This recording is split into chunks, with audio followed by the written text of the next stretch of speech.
Level 1 એકાધિક એના વિશે હવે આપણે આગળ વધારે જોઈએ તો અમુક ઉદાહરણ તમને બતાવું છું. એક ઉદાહરણ તો મેં તમને શીખવાડ્યું હતું 41 ગુણ્યા 49 નું.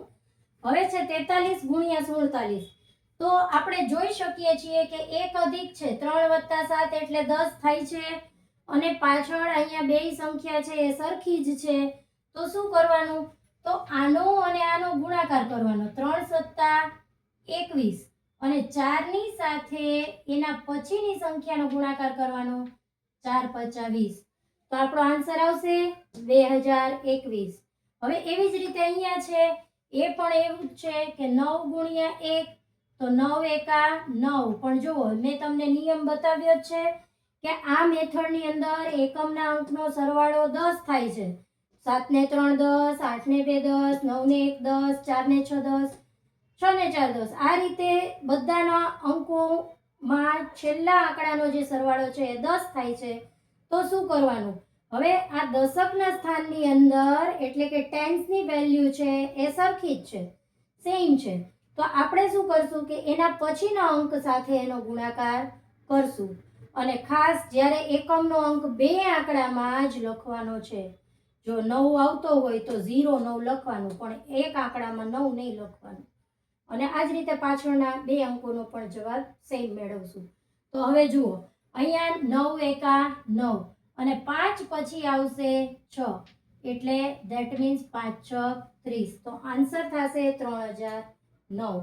હવે એવી જ રીતે અહીંયા છે 6 અને 4 તો 6 ચોક 24. તો અહીંયા લખશું 24. 7 મલ્ટીપ્લાય 8 એટલે લખશું 56 કારણ કે 7 8 56 થાય. 7 8 56.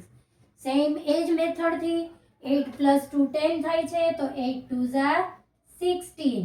બે આંકડા સેમ છે તો 8 પછીનો આંકડો છે 9. 9 8 72, 9 8 72. નેક્સ્ટ એના પછી છે 2 અને 8 તો અહીંયા બી સેમ જ છે કે 2 8 16 અથવા તો 8 2 16. 9 પછી આવે 10 તો 10 9 90. સેમ એજ મેથડથી 9 1 તો 9 અને 1 છે 9 એકા 9. શું લખશું? 0 9. ખાસ ભૂલવાનું નથી. 9 પછી આવે 10 9 દાણ 90. 9 10 90. તો આપણો આન્સર આવશે 9009. હવે એવી જ રીતે 93 ગુણ્યા 97 જોઈ શકીએ છીએ 7 ને 3 10 જ થાય છે. પાછળના બંને અંકો સરખા છે તો 7 3 21. આ બે સંખ્યાનો આપણે ગુણાકાર કરશું અને 9 પછીની સંખ્યા છે 10. 9 10 90. એવી જ રીતે અહીંયા છે 4 અને 6 એનો મલ્ટીપ્લાય કરશું. 4 6 24. 6 7 42. તો ઈઝી મેથડથી, કારણ કે આપણને ખબર જ છે કે આમાં આના પછીનો આંકડો જે હોય એની સાથે જ એનું મલ્ટીપ્લિકેશન કરવાનું છે. તો ખાસ આ મેથડની અંદર એકમના અંકનો સરવાળો 10 છે અને દશકના અંકો બે સરખા છે. જ્યારે પણ આવું હોય તો શું કરવાનું?